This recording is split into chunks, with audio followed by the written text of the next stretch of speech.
राम जय श्री राम जय श्री राम जय जय जय श्री सीताराम जय जय जय श्री सीताराम जय जय जय श्री सीताराम श्रीमन नारायण नारायण नारायण भजमन नारायण नारायण नारायण लक्ष्मी नारायण नारायण नारायण श्री नारायण नारायण नारायण।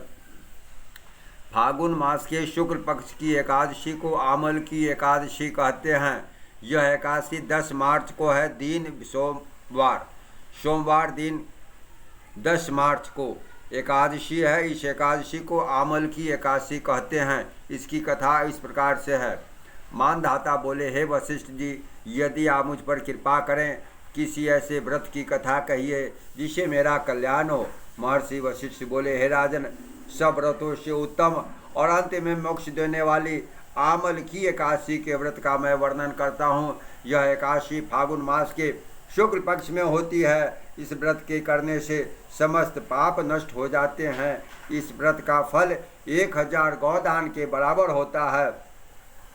अब मैं आपसे एक पुरानी कथा कहता हूँ, आप ध्यान पूर्वक सुनिए।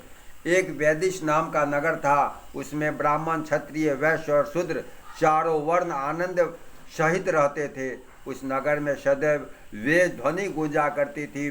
पापी, दुराचारी और नास्तिक उस नगर में कोई नहीं था। उस नगर में चैत्ररथ नाम का चंद्रवंशी राजा राज्य करता था। वह अत्यंत विद्वान और धर्मी था। उस नगर में कोई भी व्यक्ति दरिद्र व कंजूस नहीं था। सभी नगरवासी भगवान श्री विष्णु के भक्त थे और अपाल वृद्ध स्त्री पुरुष एकादशी का व्रत किया करते थे।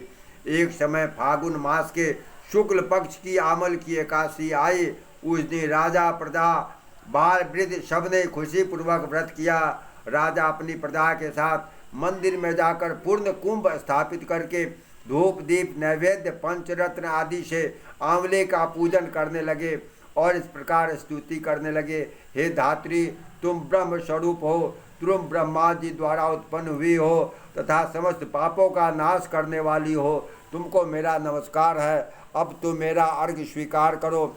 तुम श्री रामचंद्र जी के द्वारा भी सम्मानित हो। मैं आपकी प्रार्थना करता हूँ, अतः आप मेरे समस्त पापों का नाश करो। उस मंदिर में सब ने रात्रि को जागरण किया। रात के समय वहाँ एक बहेलिया आया जो अत्यंत पापी और दुराचारी था। वह अपने कुटुंब का पालन जीव हत्या करके किया करता था। भूख और प्यास से अत्यंत व्याकुल हुआ बहेलिया उस जागरण को देखने के लिए मंदिर के कोने में बैठ गया और भगवान विष्णु तथा एकादशी महात्म्य की कथा को सुनने लगा। इस प्रकार अन्य मनुष्यों की भांति उसने भी सारी रात जागकर बिता दी। प्रातःकाल होते ही सब लोग अपने अपने घर चले गए तो बहेलिया भी अपने घर चला गया। घर जाकर उसने भोजन किया। कुछ समय बीतने के पश्चात उस बहेलिए की मृत्यु हो गई। मगर उस अमल की एकादशी के व्रत और रात्रि जागरण से उसने राजा विदुरथ के घर जन्म लिया और उसका नाम वसुरथ रखा गया। युवा होने पर चतुरंगनी सेना के सहित तथा धन्य धान से युक्त होकर 10,000 गांवों का पालन करने लगा। वह तेज में सूर्य के समान, कांति में चंद्रमा के समान, वीरता में भगवान विष्णु के समान और क्षमा में पृथ्वी के समान था। वह अत्यंत धार्मिक, सत्यवादी, कर्मवीर एवं भगवान विष्णु का भक्त था। वह प्रजा का समान भाव से पालन करता था। दान देना उसका नित्य का कर्तव्य था। एक दिन राजा शिकार खेलने के लिए गया।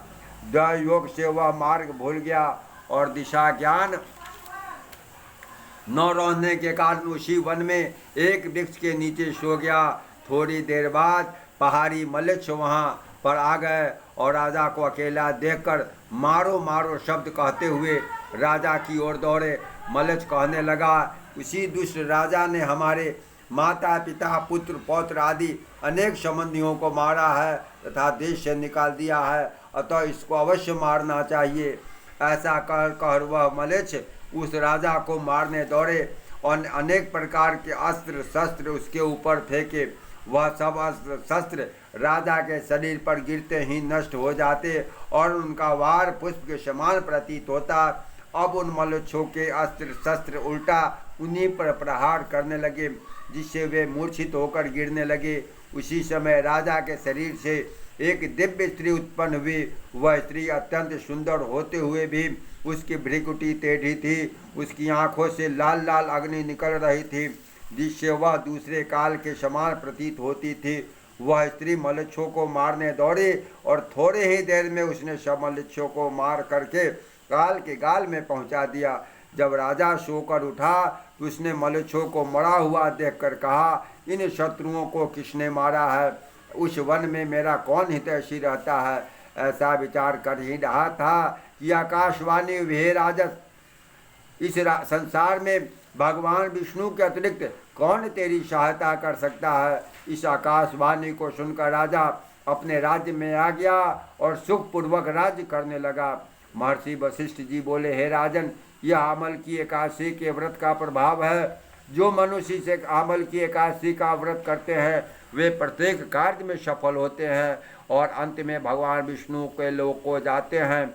अतः आप लोगों से प्रार्थना है, सनातन धर्म से जुड़े हुए सभी भाई बंधु जो अपने कार्यों की सफलता के लिए आमल की एकादशी व्रत अवश्य करें।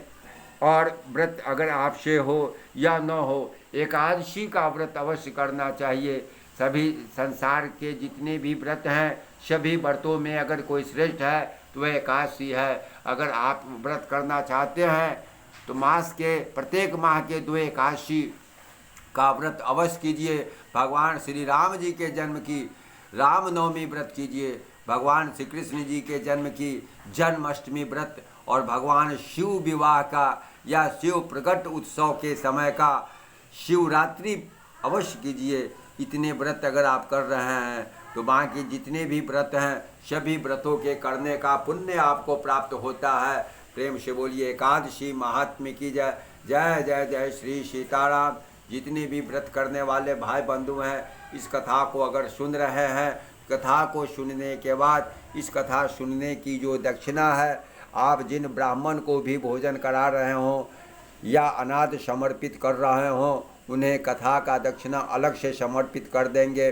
प्रेम से बोलिए श्री एकादशी महात्म्य की जय। भगवान नारायण की कृपा सबों पे बनी रहे, भगवान श्री लक्ष्मी नारायण की कृपा सबों पे बनी रहे।